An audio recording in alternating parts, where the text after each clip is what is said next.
Welcome, welcome. My name is Nicole Goldin. I am Senior Fellow here at the Atlantic Council Geoeconomic Center, and I'm the Head of Equitable Development at UN University Center for Policy Research. And we are very pleased to have you all here for a very timely conversation on a global response to sovereign debt pressures and climate change. This event is held alongside the IMF World Bank annual meetings, which are just getting underway, and this is one of our opening events here at the Atlantic Council, and it's been jointly sponsored and organized by the Atlantic Council Geoeconomic Center and the Heinrich Böll Foundation, as well as the Center for Sustainable Finance at the School of Oriental and African Studies, which I am also a chair's privilege, proud to call myself an alumnus of SOAS. So we're very pleased to be here. This is a very critical conversation at a very critical time. We will hear a few words after a conversation from our Chair of International Economics and the Geoeconomics Senior Director, Josh Lipsky. But given the short time, we are so privileged to have with us today His Excellency, the former Prime Minister of Ethiopia, Hailemariam Desalegn, for a conversation. And so we are going to get right to it, if we may. Mr. Excellency, we're so honored to have you with us for a discussion of climate change and sustainable development. Along with your years as Prime Minister, you have also served your country as Foreign Minister, as Deputy Prime Minister, and really has served the African continent in East Africa, as a whole, as a mediator in Congo, and have served on the boards of several international organizations, including the International Crisis Group and the Alliance for a Green Revolution in Africa. Most recently, and very important for our conversation and why we're so privileged to have you with us, he's been convening African leaders in the African Leaders Debt Relief Initiative. So we are in very good hands to open up our conversation today, and I'm so glad to have you with us. And let's get to it, if we might. Let me start by just asking you broadly how you would describe the landscape, the geoeconomic moment we are in today. Thank you very much, Nico, for having me for this conversation. I am very much privileged to be amongst you today. This is a very great moment. When we see the global economic landscape these days, it is extremely converging, and we see that there is a convergence. I say this because I think there are large and very much mutually reinforcing shocks we see nowadays globally. Like if you see the climate perspective, where there are shocks of a number of things we see, especially in developing countries.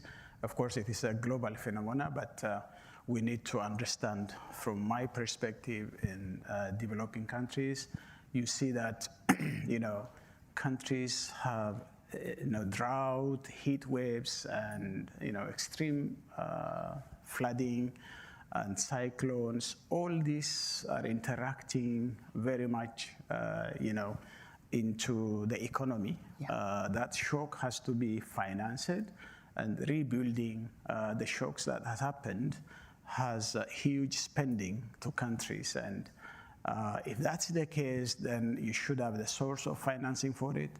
And it is a very difficult situation for countries, because these shocks are not included into the global financial architecture in a way that supports investment. What we are lacking in Africa is we need to invest. If there is no growth, you can't have a sustainable development, and including human capital development, which is very important for us. So that leads countries, to go for borrowing, which is actually it's not sustainable. Again, COVID-19 has left a scar in the economies in Africa and elsewhere. It is one of the shocks we have witnessed very recently, and one of the mega trends we see as a crisis in the economy in the developing countries, but at the global stage.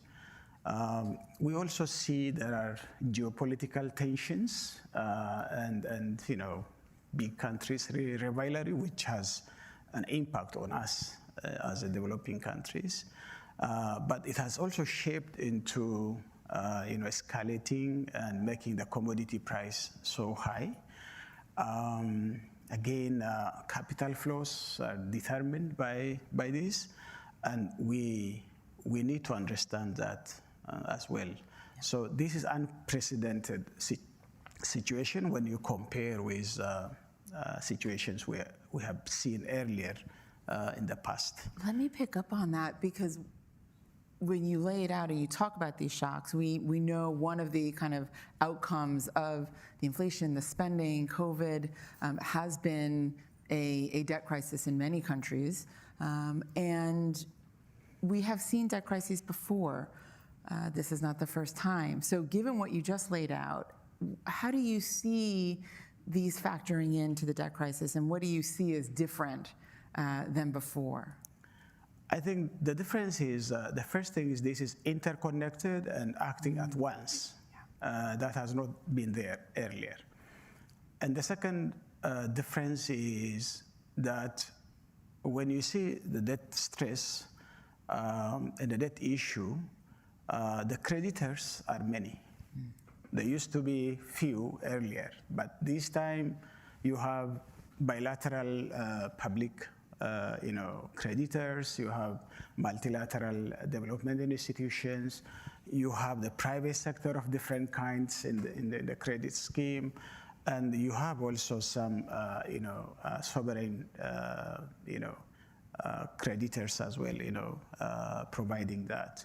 So all this is not coordinated, and so one of the problems is dealing with this kind of institutions is very difficult. So it's something which is very different at this moment, and that calls for more coordination and synergy, which is different from the other times. Earlier, you see a commodity shock somewhere, which is a single shock we see that can be addressed, or mismanagement within the countries on their own.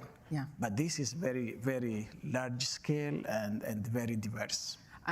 It's a really important point, the difference in the moment that we're in now. It relates to the geopolitical and the geoeconomics. We're seeing a very different development financing landscape more broadly, and to your point, the importance of private sector and private capital mobilization and how that is playing into the credit markets, into the debt, and importantly, the cost of borrowing.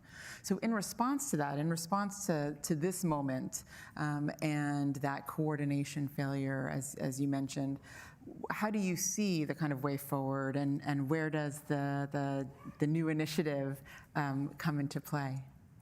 Yeah, I think as African former leaders, heads of state and government, we are very much concerned on this issue. It is because we think that we need to speak out this in a way that helps the creditors and as well as countries to prepare themselves to bring about this change to happen. In the first place, we believe as a group that there is a need to understand these mega shocks that are happening to be integral part of any analysis we are making into addressing the debt issue for Africa and other developing countries. Otherwise, without investment and growth, you can't even service the debt after sometimes.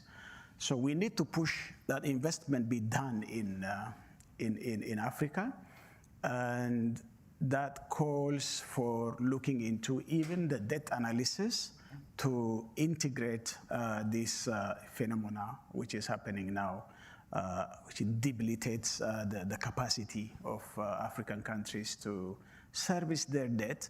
When you service the debt, you know, it's always seen that you have very little fiscal space to invest in education, health, and all, you know, human development aspects, as well as, you know, we all know that we need to invest in climate adaptation, which also needs lots of money. If you take Africa, we need 140 billion US dollars annually to invest in adaptation in Africa, but only very little portion of that is coming to Africa. So we need more money to come in, and that calls for some kind of, you know, arrangement where African countries can be relieved and get more, you know, space to invest in these issues. It's really important. What do you think would be the kind of primary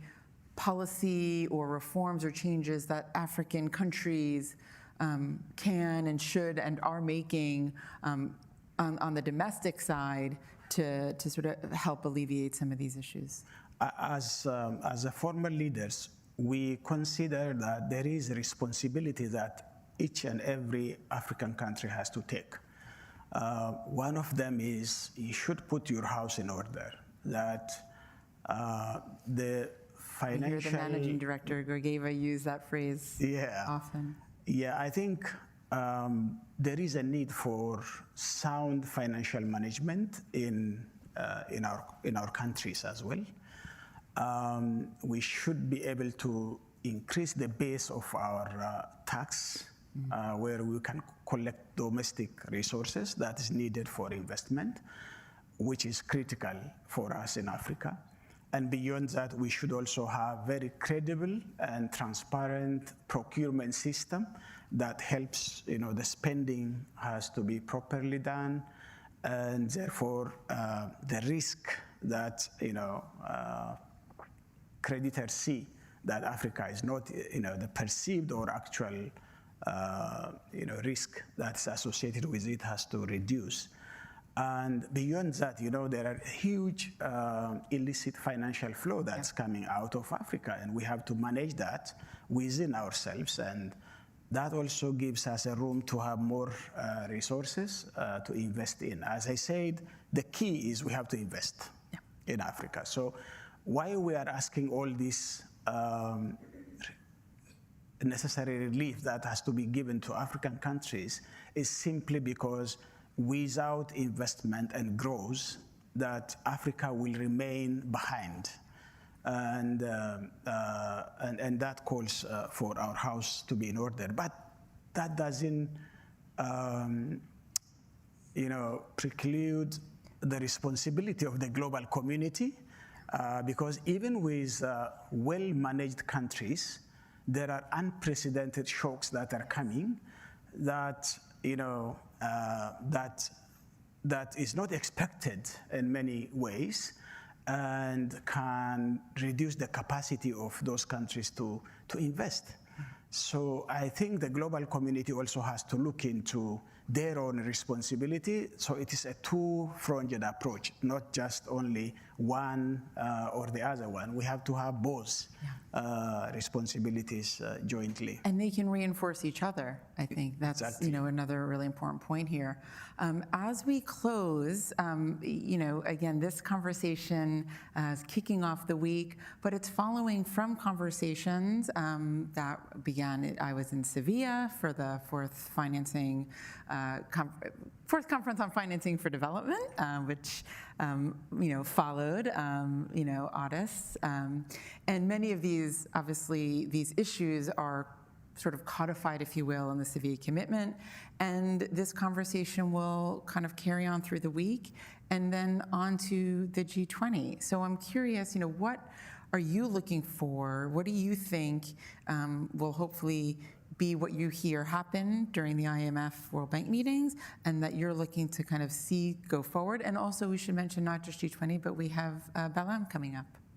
Yeah, we are looking for a predictable and adequate response in this regard. When I say predictable, because I mean, I mean that, during some shocks that happen, there should be some room that is given to countries to respond, either by suspension of the debt servicing or some kind of solutions that is given for countries to respond and get space for responding the shocks that has happened. When I see the IMF as a group, we discussed on this issue that there is no proper instrument that includes the climate issue, because climate for us in developing countries is an issue of macroeconomic stability involved in it. So that has to be looked into carefully. I know there are controversies and debates that are taking place in some corners, but for us, it is an important issue that has to be integrated into including the debt sustainability analysis and conditionalities for more investment. So I think that's one thing. Transparency is another thing, which is important. Transparency from our side, as well as transparency from the creditor's side, which is something which is very important. Also fairness. In some corners, large chunk is given to certain areas where they are very much related politically, the proximity and all those things, which makes it unfair. Yeah. And we need this to be seen in the coming things. So I think this restructuring is one of the things we have to look into, including restructuring the current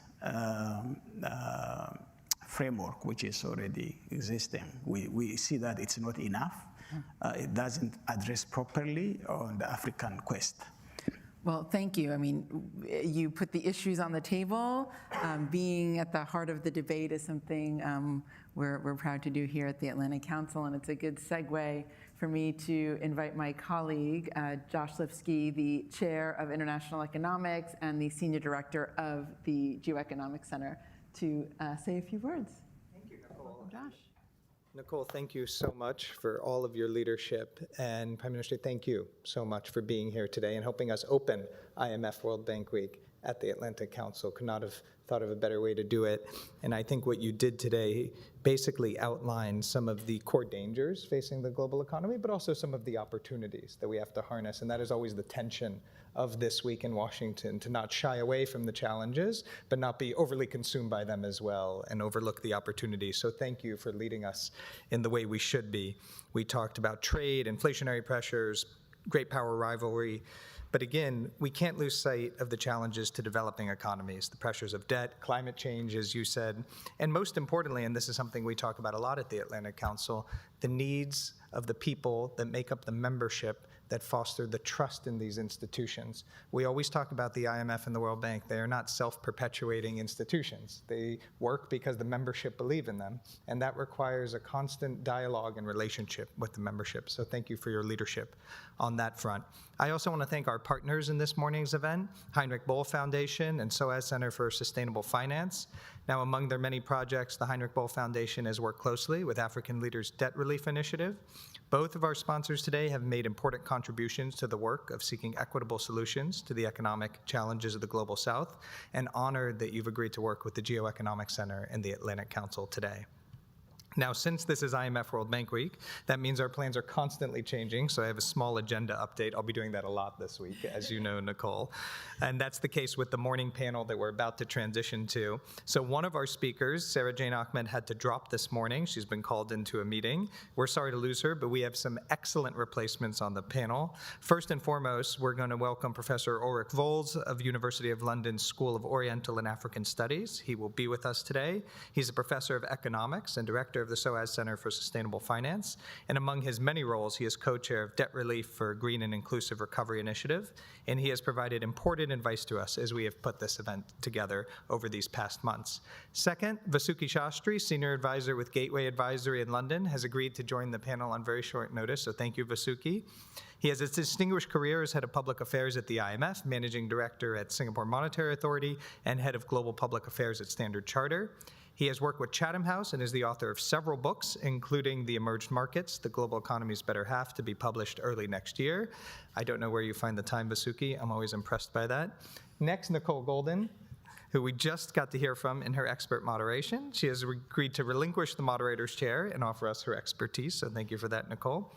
Nicole is head of equitable development at UNU Center for Policy Research. She's also a senior fellow with us at the center. And finally, my friend Jeremy Mark, who has played such a critical role in bringing both the private roundtable and this public event together, senior fellow at the Atlantic Council Geoeconomic Center. He's worked closely with the Heinrich Böll Foundation to assemble this program, and he is also an alum of the IMF, where we had the opportunity to work together. So please join me in welcoming our distinguished panel and thanking former Prime Minister.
Good morning, everyone. Thank you so much for joining us, and thank you to everybody watching us online. And for those of you who are going to be watching this archived broadcast at a later date, we're glad that you've found us and are watching this. This has been a very, very good day. We had a roundtable discussion before this with many of the people who are here, which was really quite an incisive discussion, and I'm grateful to the former Prime Minister for joining us and sort of laying out the issues at this stage, and thank you so much, sir. You've heard enough introduction. I'm going to jump right into it. I'm going to start with Professor Volz, who I think is in a good position to, shall we say, build upon the big picture that the Prime Minister just offered us. You have been watching these issues for many years. You've seen how things have been evolving in recent years, particularly in the wake of the COVID pandemic. And we've seen so many issues emerge: geopolitical rivalries, trade tensions, great uncertainty about the global economy. I'm curious how you see all of this affecting the developing world, the countries that we have been talking about today. Yeah, thank you. And first of all, it's wonderful to be here, and thanks so much to the Atlantic Council for partnering with us. Well, I think we can all agree that the world economy is not in a good shape. Trade war, geopolitical fragmentation, all that, that's not really helping the world economy, and it's certainly not helping countries in the global south. And what we've seen over the last decades is basically the growth potential of developing emerging countries declining. And so this was supposed to be the decade of action, the decade where the Sustainable Development Goals should progress, where we should see a lot of climate action, but we're not seeing any progress. I mean, quite the opposite. The statistics are telling us that we're kind of regressing, or many countries are regressing. So I think it's the prospect right now is for lost decades of development following, kind of years that have been very difficult already. What does all of this mean for the debt discussion and the debt situation of the developing countries? So ideally, we would like to see countries growing out of debt. So we've seen a massive increase of sovereign debt across the world, of course, also in rich countries, but certainly also a large number of developing emerging countries are severely struggling with debt. And I think there is a large number of countries that are really debt distressed and will need to repair their balance sheet. But investment, rather than going up, is going down. Private capital in many parts of the world has basically retreated. So we've seen international financial institutions, the MDBs, IMF, come in to a certain extent with new money, but that's not nearly enough to really kickstart growth. And the sad reality is also that much of that money is actually used to repay old creditors, including many private creditors and also public creditors. And so it's really building up to be a very difficult situation. And we really don't see investment. We don't see private investors, be they domestic or international, investing in many countries. Governments can't invest. They face rising debt service, which is really crowding out investment in critical areas of development, health, education, very important building resilience to climate change.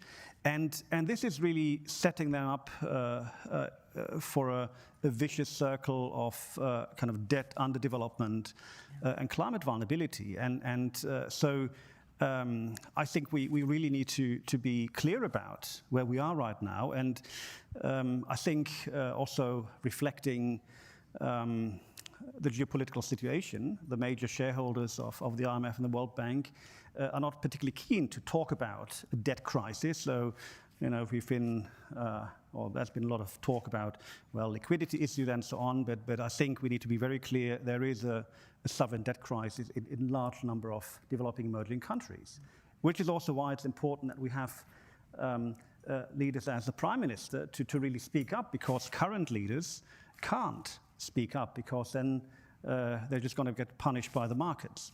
Yeah.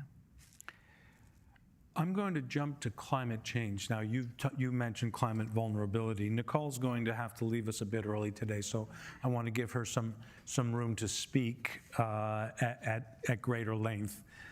You've been good enough to play the role I'm playing now, and I know how much you want to say something at some point. Yeah. Talk to me a little bit about the relationship between debt and climate change, climate mitigation, in terms of the impact on the developing countries, please. Absolutely, and thanks for having me. And again, thank you, Your Excellency, for joining me in that conversation. And just really to pick up on that conversation and some of the points you made, just to kind of drive them home a little bit. I'm an economist, and so I think numbers can really help kind of tell the story. And your point, Jeremy, is I think we really also want to, remember that that both the debt crisis and the climate crisis, the climate challenge, have real impacts on people. You mentioned, Uli, the debt service. In 2023, $487 billion was spent on debt service payments in 2023 alone. And a really interesting number, 3.5 billion people currently live in countries that spend more on debt service than on health or education. And we can talk about what the impact of that is. And at the same time, that same roughly 3.5 billion people live in climate vulnerable countries that are experiencing increasing extreme weather events, whether that's droughts or floods or other kinds of, devastating economically and socially devastating crises. And so, the impact is real. And whether we see that in terms of migration, as well as just, again, the kind of economic devastation, the real toll on people's lives, the other kind of, again, impact on the trade-offs in terms of ability to invest in resilience, to invest in economic growth, to invest in education. I think one of the really important impacts that I wanted to flag, because it's often not part of these conversations, is inequality. Because the downstream impacts of these investment trade-offs, of the lack of, or the challenging fiscal space, the sort of the capital flight, if you will, that often happens as a result of climate catastrophe and climate risk, and those disproportionately tend to fall on women, on young people, on rural communities, vulnerable communities and areas, on indigenous populations. And I just wanted to flag that because I think it's often overlooked in the conversation. And if we want to link, again, back to the kind of broader conversation around we need to invest in economic growth and in domestic resource mobilization and some of these other ways to address the challenges, that trade-off and that inequality and the fact that those folks are seeing the impact, I think is something that we really need to be more mindful of in the conversation as we think about the kind of impacts and the vulnerabilities. I'll stop there for now. No, that's good, and I want to follow up, but just with the observation that you're talking about 3 billion people and more. And what we often lose sight of sitting in Washington, sitting in New York, in capitals, is all of these are people whose lives are being profoundly affected because of the inequality, because of the channeling of resources into debt payments, as well as the impact of climate change. So I'm glad you raised that. But since we're talking about institutions, you did raise financing for development a little while ago. Can you just talk a little bit about what came out of the recent FFD4, as it's called, and that you referred to, and how this might actually advance progress towards more sustainable development? I'm glad you asked. And we did see progress. Is it as much?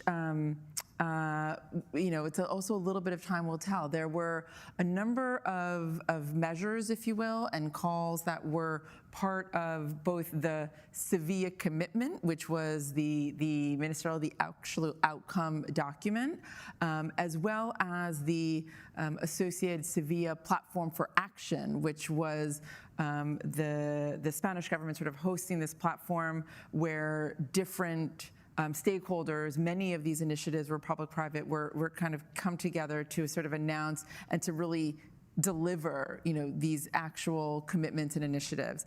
So a few of the things that were in the Sevilla commitment that are kind of notable, and I should say, most of these in this conversation revolve around reforming the international financial architecture, reducing borrowing costs, many of the things, increasing domestic revenue mobilization, many of the kinds of things that the Prime Minister, His Excellency, referred to. But one thing, for example, is the commitment calls for establishing a borrowers forum. And this would be a place where the borrowers can better share information, better kind of coordinate, and importantly, sort of amplify and elevate their voice in the different kinds of negotiations and restructuring processes. So that's important. There's also a call for the establishment of a debt registry to kind of create and increase transparency, again, something His Excellency mentioned in terms of both lending and borrowing. The commitment Sevilla called for more action around debt swaps. I'm sure that's something we'll hear a little bit more about from the panel, whether those are debt for nature or debt for climate. And relatedly proposes increased use of debt suspension clauses, which are kind of the idea of kind of state contingent in times of crisis, in particular climate crisis, that would enable countries to temporarily pause their debt payments and their debt servicing payments so that they can sort of make the investments or have the kind of fiscal space that they really need. And then lastly, there's other things that are called for that relate to kind of the broader environment, for example, around credit rating, which we know that comes into play, calling for a high level meeting on credit rating. So there's actions associated with these, a global hub, a global alliance, and so we're hopeful. It's a little bit of time will tell to see, how many of these are actualized and operationalized.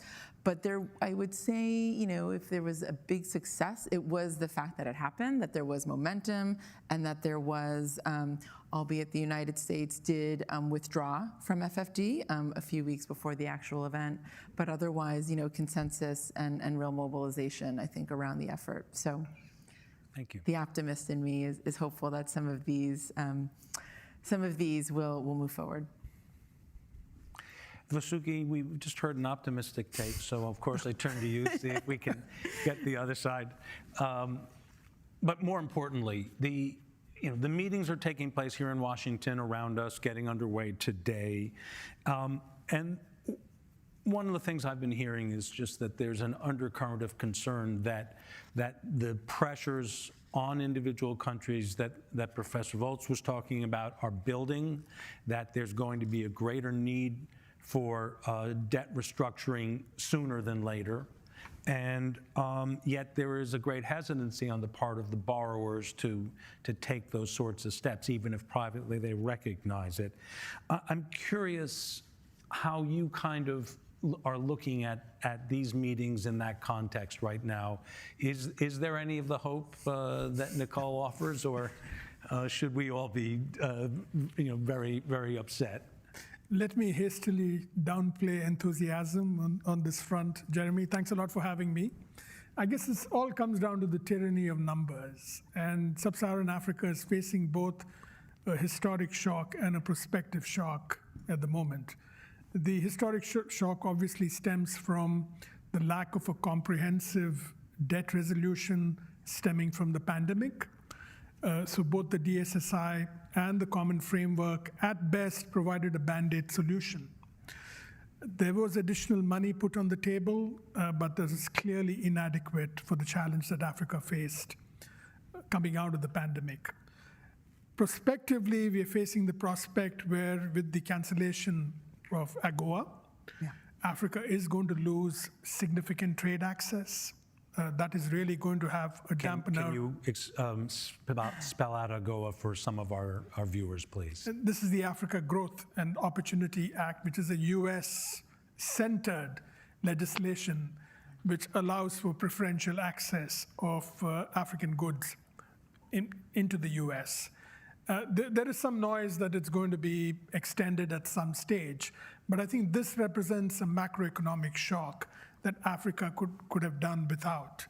So if you take the lack of fresh additional capital stemming from debt vulnerability, combine that with macroeconomic vulnerabilities because your exports are no longer going to be enjoying preferential access, I think this will place pressure on particular African countries which have already gone through painful restructuring. I mean, Ghana, for me, is a classic example where there was a domestic restructuring of debt imposed by multilateral institutions. So I have a lot of Ghanaian friends who'd invested in domestic bonds who had to take a haircut at the outset 2 years ago.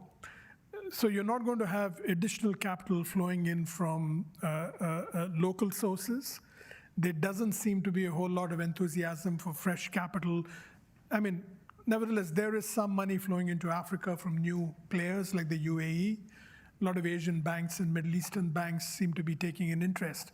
But I don't think they'll ever be able to replace the outstanding stock of capital that the traditional lenders have put on the table. So all in all, if you don't have some relief on the macro side, and you continue to see suboptimal growth, and the IMF's new World Economic Growth projections for sub-Saharan Africa is nowhere as optimistic as one had hoped. So I would say a restructuring, and again, let's not repeat old mistakes. If a restructuring indeed is going to take place, it has to take place under more concessional terms. Thank you.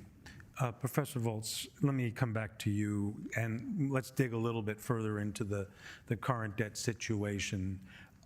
There have, as Vasuki said a moment ago, there have been some attempts to address the debt crisis that emerged from COVID-19. But I'm curious if you could sort of talk to us a little bit about the landscape of creditors and what the international community is trying to do to address the problems of debt. And in particular, if you could touch on some of the newer lenders who've taken center stage in the last 10, 15 years, emerging market countries like, in particularly China. Yeah, well, I mean, clearly the creditor landscape has changed completely. So in the old days, and I don't want to call them good old days because they weren't that good, we had basically Paris Club countries, so the Europeans, Americans, Japanese, more or less, who would come together, get together in Paris and kind of could relatively easily agree on how to deal with a debt-distressed country if it sought debt relief. So, I mean, there's a huge literature on looking at all the failures of that process, but at least it was kind of relatively easy in terms of coordination. Now we have a totally different landscape. We have, of course, seen new lenders, new bilateral lenders come in, most notably China, but also others. And then we have seen a massive growth of private credit to also low-income countries, so frontier markets that previously would never, ever have been able to access international capital markets. So this is making coordination much more difficult, and it's also making coordination much more difficult because the Paris Club is still insisting on playing a leading role. And what we've seen during COVID, so in 2020, when the DSSI, the Debt Suspension Initiative, was set up, so that was kind of Paris-led. I mean, China was brought in, so that was important. But with the DSSI, one major problem was that it did not involve private creditors, and effectively countries that needed debt suspension did not want to ask private creditors to come in because they were fearful that this would lead to sovereign credit downgrades and so on, and exclusion from markets. So DSSI then provided the basis for the common framework. And again, this is very much Paris Club-centered. And I mean, there have been many attempts to kind of smoothen the processes. And IMF and World Bank tell us that it's running very smoothly now. But many, including some very senior colleagues at the fund and the IMF, would agree that the common framework is effectively defunct. And the result is that we basically don't really have a properly functioning framework where countries that need some kind of debt restructuring can go to with the prospect of having a fair and smooth process where they come out better than they went in. And the result is that, and we have a lot of countries that, as you indicated before, that effectively will need some kind of debt restructuring involving significant debt relief. They are not defaulting, they are not seeking that relief because they have little hope that they will get a fair treatment. And so they're not defaulting on their debt, but they're defaulting on development. So they're basically using whatever resources they have to repay existing debt. That means cutting investment, and we've discussed before, we need much, much more investment, including in climate resilience, and we're just not seeing that. And the result is that we have this large number of countries that are really defaulting on development, that are sliding ever deeper in this vicious circle of debt, climate vulnerability, and underdevelopment. Vasuki, Uli just touched on the private sector. I know you've spent a lot of time working on this. We've written a few articles together on it.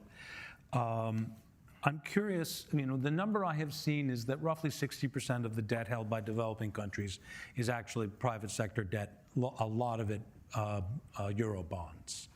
I'm curious right now what you're seeing of the role of the private sector lenders in the debt situation and how they are regarding, shall we say, the landscape that Uli has been describing. Yeah, I think the private financial sector, and obviously this is a large, one cannot generalize. But if you look at a typical European institution, which traditionally had larger exposure to African lending, I think the position that they would take now, and increasingly since the pandemic, is we're just going to retain our existing lines, our existing credit lines into the continent, but we're not going to show a great deal of enthusiasm for new money.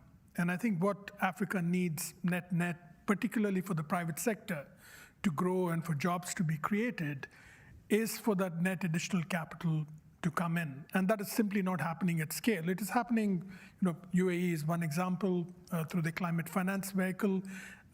India is showing greater enthusiasm for foreign direct investment into Africa. But these additional streams of capital simply cannot replace the lending capacity of a large European institution or indeed an American institution, right? So if you have no new money coming in and austerity is being imposed as a result, one manifestation we've already seen in Madagascar this week with these youth-led protests, which are happening not only in Africa, but they're happening in other parts of the world, right? So the more you impose austerity measures, which are inevitable when you don't have new capital flowing into these countries, the more the street is going to respond. So I think, coming back to IMF World Bank Week, I think that if the focus at any level is going to be on what are the lessons we can take away from these youth protests all over the world, is, what kind of tools can we deploy on the fiscal and monetary side in order to help countries which are at the vanguard of these protests? If that conversation takes place, then you probably will see the provision of new grants, more concessional finance, rather than a pure private sector. The private sector in the past, many multilateral institutions simply regarded as, essentially it's a relay race where the official creditors essentially handed over responsibility to the private creditors on the belief that many African countries were now sustainable budget-wise and therefore can borrow large sums of money from overseas, and which way that cycle ended. So I think the private sector is increasingly ambivalent, and I don't see a very quick fix. And if restructuring indeed takes place, they're going to become even more obstinate. Speaking of fixes, there are a variety of proposals for what can be done.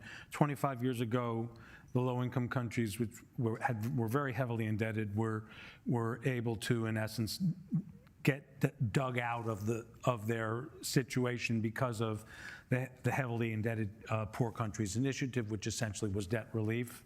On the other hand, you have people who simply say there's not nearly enough debt, that developing countries have to grow, they have to develop, and the only way to do that right now is investment and debt. So we sort of have these two contrasting extremes. I'm curious, and I'm going to open up to both of you. I'm not going to say are there simple solutions, but are there solutions that take some of this into account? I think SDRs are a bridge. I'm really intrigued that in the context of a large Latin American country currently going through some ructions, There's an SDR solution being proposed. So why can't Can you explain SDR, please? SDRs, the IMF's reserve asset, they're called special drawing rights. This, in theory, is unlimited money that the IMF can originate and place for helping developing countries. There was an SDR issuance of 650 billion at the outset of the pandemic, but the bulk of that money, because of the IMF's economic weights, went largely to advanced and middle-income economies. So I think there's an SDR solution which can be bridged between the lack of private sector enthusiasm and indeed the lack of enthusiasm on the part of the large donors. The UK notably has slashed its official development assistance levels to 0.1, 0.2%. So who's going to make that bridge? And I think SDRs is a potential solution. Sir. Well, on the question of too much or too little debt, I mean, it depends very much on what terms countries take on debt. And that is exactly the problem. And the debt sustainability problems that many countries face are effectively related to very unfavorable terms. So, I mean, you mentioned the HIPC initiative. And so the HIPC initiative provided a kind of clean sheet for countries to grow. And many countries did grow quite well. And then after the global financial crisis, when interest rates in this country and many other major economies were at zero or below, there was a lot of global liquidity, and much of that went to developing emerging countries, including frontier markets. So at that time, countries could access international capital at relatively, manageable rates. But of course, rates have gone up, and they've gone up massively. And now we have perverse situations where countries that are effectively debt distressed still go on to capital markets and issue euro bonds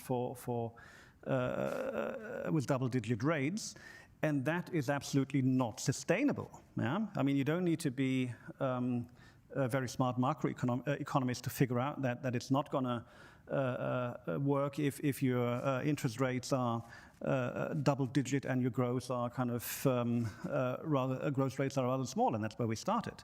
So the cost of capital problem is a major problem, and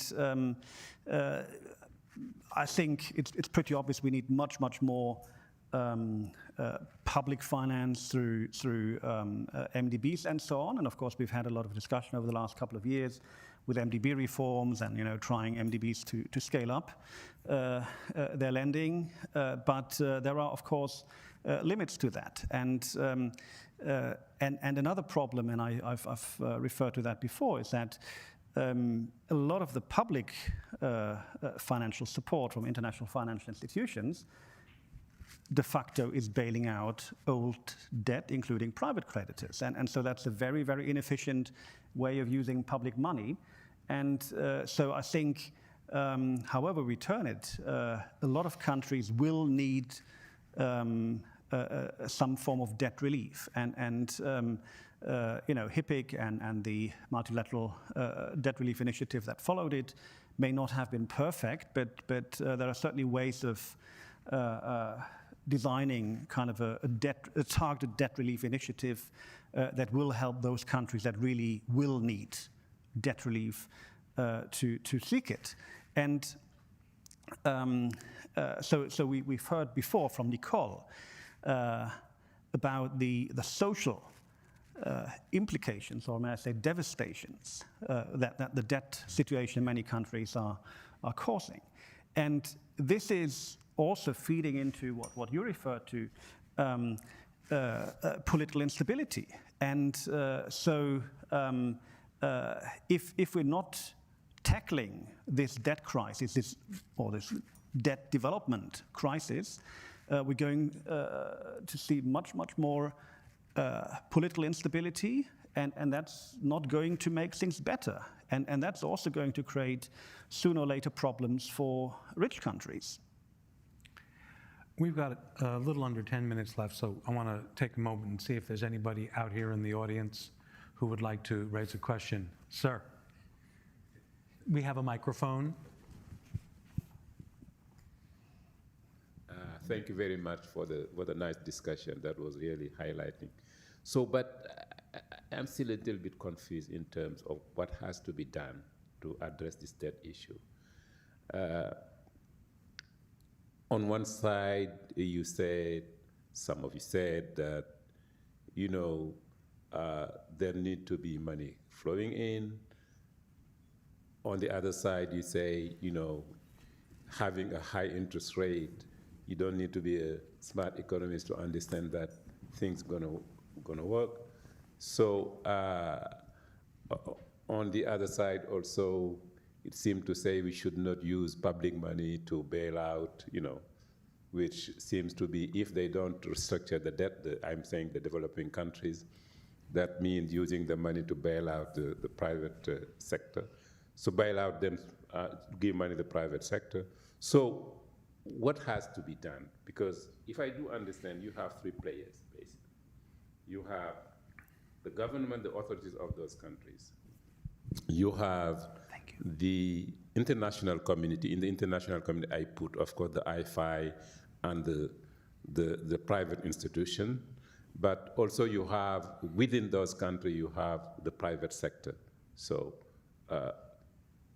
what balance really should be drawn there to get things working? Yeah. Well, I think, you know, right now we're still in the kind of extend and pretend situation where, you know, Washington tells us, well, things are okay, you know, kind of. So we don't have a debt crisis. We don't need don't need to talk about debt relief initiatives or anything like that. And the reality is that none of the creditors have any interest in talking about that. Yeah? So the major shareholders of the IMF and the World Bank, they'd rather have this topic go away, but it won't go away if it's not addressed. And of course, the private creditors, you know, they want to have their money back, so they're not going to come forward and say, we support debt relief. And the distressed developing countries are not going to step forward and say we need debt relief because they're fearful of getting punished even worse by markets. And so it's basically a situation where nobody wants to move, and really everyone, or most people, are trying to keep quiet, which is why I think we need to be vocal on that. And so I think, yes, of course, we do need a lot of fresh investment, but under reasonable terms. And in the current situation, we're not going to have these reasonable terms because governments can't invest. You know, they have no fiscal space. Privates, be it domestic or international, are not going to invest in countries where the sovereign is struggling. So we're not going to see investment, we're not going to see growth. And so we need to break this deadlock. And again, I do think we do need a debt relief initiative, even if it's not popular to say. This, of course, has to involve private creditors. You know, I mean, if you these private creditors have been taking higher risk-adjusted returns, you know, if you take double-digit interest rates, you accept that there is a risk, and if the risk materializes, you should accept, you know, that you have to take a haircut. It's very simple. You know, that's the market economy. And also, in many countries that have a very large exposure to public development banks, you know, we do need to bring in the MDBs. Again, that's not popular, but in many countries it won't work without involving MDBs. And of course, there's also China. China actually has been the one country that's been most active in restructuring debt. So all this kind of China bashing has not been particularly helpful in getting China involved in finding solutions to the debt crisis, because if you kind of try to blame China for the situation, it's just not going to be conducive to having a solution. But of course, China also has to contribute to debt relief, and we basically need all creditors to come in, kind of taking account of the ways they financed and contribute. Now, to points very quickly from me. Can we return to the virtuous decade of the 2010s? I mean, Jeremy referred both to HIPC, where substantial debt relief was provided. African technocrats essentially built a track record of macroeconomic stability and performance extending over a decade. And debt relief really helped in releasing money for increased social spending on education and health. We're, of course, in a very different world now. I believe Chinese forbearance on debt is absolutely central to the solution in releasing additional money. I think at the same time, I referenced SDRs earlier. But ultimately, at the end of the day, for the World Bank and the IMF and the international community at large, there has to be a give at some stage that Africa needs additional streams of capital, not only to remedy the problems it is facing today, but also to release, to have enough momentum in the budget for social spending. I think social spending is going to be absolutely critical on whether there's going to be political stability on the continent in the next decade. And the decisions taken today may seem very abstract, may have to do a lot with financial spreadsheets, but ultimately they're going to have a human cost. So that should, in a way, agitate people enough towards a solution. Do we have any other questions? Marina.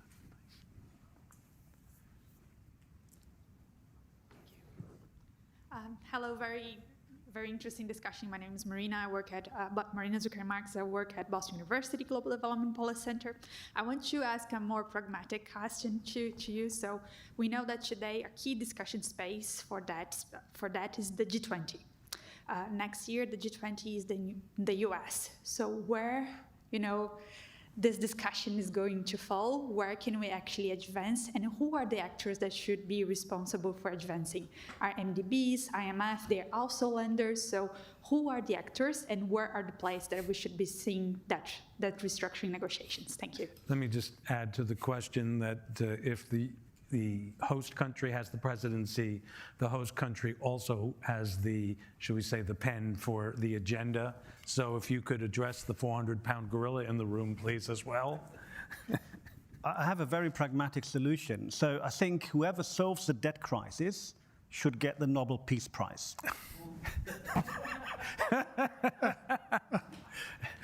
I think in addition, the G20, quite frankly, has been on autopilot for the last 5 or 6 years. It's incredible that the Secretariat moves from one host nation to the other. 60, 70 meetings take place during a host government's year. We've seen that happen in South Africa, but very little in terms of substance which comes out. So the G20 probably needs a dramatic disruption. And I agree with the proposition that only a 400-pound gorilla can deliver that disruption. So we'll wait and watch next year. Yeah. And if I may just add, I think, so one of the positives that we haven't mentioned is that, so given that a lot of the debt, so around 60%, is actually owed by private creditors, this also means that if we have debt relief, a lot of the debt restructuring would actually affect private creditors, but it would not affect them in a way that this would threaten financial stability in a meaningful way in any of the major economies, which makes it much easier. So unlike the Latin American debt crisis, where the American banking system would have collapsed if there had been kind of a quick solution, there won't be major disruptions if we had restructuring of private debt. Privately held debt. So I think that actually takes some of the burden away from the major countries. And then, for the US, they should also realize if we have meaningful debt relief, that of course would have to involve China. And if we can get the MDBs on board, that would very much increase the likelihood that China would also be willing to accept haircuts. And so, from a US perspective, that would actually be a way of bringing China into the game and kind of burdening some of the losses to them. So I think everyone has to give, but there would be there could be some kind of win-win situation, not least in a geopolitical sense. I guess a win-win situation is a good place for us to stop. You've managed to keep us on an optimistic note today. I appreciate that. We're past our time, and I apologize to those of you who were unable to ask your questions. I really appreciate everybody's contribution. Professor Ulrich Volz, Vasuki Shastry, of course, former Prime Minister Hailemariam Desalegn, who's been kind enough to stay with us, and thank you also to Heinrich Böll Foundation, so as say that it was unusual for me, also a graduate of SOAS, to be in a room where the majority were SOAS. So that was nice. And thank you to all of you who've joined us both here and online. It's an ongoing discussion that I think we can take forward in the future very easily. Thank you.